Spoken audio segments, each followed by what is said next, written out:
নমস্কার বন্ধুরা, পায়রার মাংস কিভাবে রান্না করবে সেই প্রসেসটা বলবো। প্রথমে আমি তেল গরম করতে দিয়েছি পায়রার মাংসগুলোকে ভাজার জন্য। এগুলো কিন্তু পায়রার মাংস হয়, ঠিক আছে।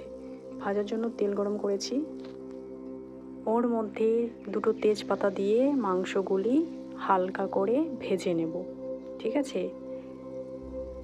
এগুলো কিন্তু পায়রার মাংস, এগুলোকে হালকা করে ভেজে নেব তেলের মধ্যে। এবং মাংসগুলো থেকে কিন্তু তেল বেরিয়ে আসছে, দেখো।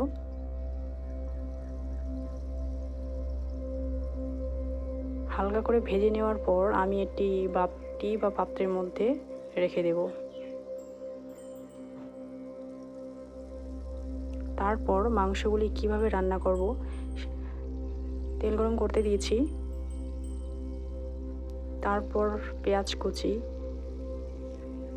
গুলোকে হালকা করে ভেজে নেব। হালকা করে ভেজে নেওয়ার পর ওর মধ্যে সামান্য আমরা মশলা হিসেবে যেগুলো জিরে বাটা, রসুন, আদা এগুলো ইউজ করব। এগুলো ভালো করে মিক্স করে ভেজে নেব।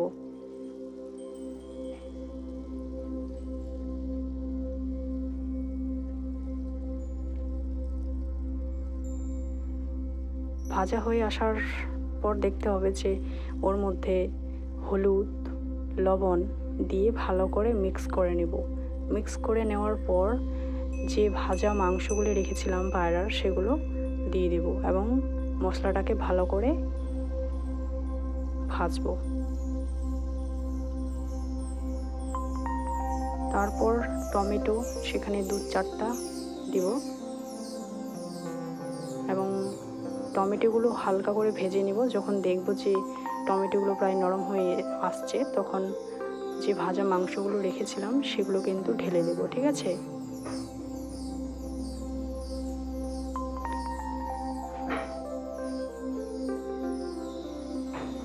এইভাবে মিক্স করার পর ভালো করে কষবো যাতে টেস্ট করে, এবং তেল দিয়ে ভালো করে মিক্স করব এবং 6-7 মিনিট ধরে এইভাবে কিন্তু নাড়াচাড়া করতে হবে প্রায়।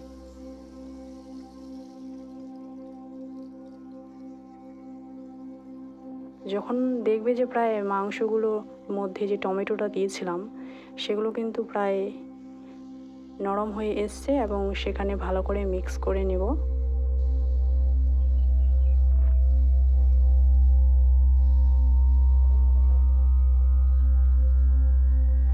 মিক্স করে নেওয়ার পর ভালো করে তেল দিয়ে কষতে হবে।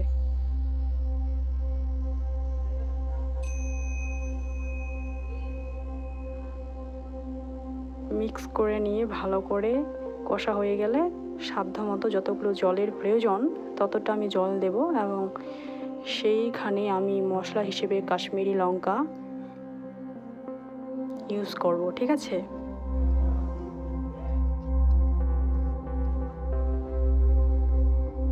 এবং নামিয়ে সেটা আমি সেখানে গরম মশলা ইউজ করব। গরম মশলা দিয়ে ভালো করে মিক্স করে নেব। মিক্স করে নেওয়ার পর এইভাবে কিন্তু পায়রার মাংস রেডি, ঠিক আছে। তোমরা চাইলে কিন্তু বাড়িতে এইভাবে টেস্ট করতে পারো, হেভি টেস্ট করবে। আর আমি রুটি দিয়ে এগুলো কিন্তু তৈরি করেছি, রুটি দিয়ে পায়রার মাংস শীতকালে।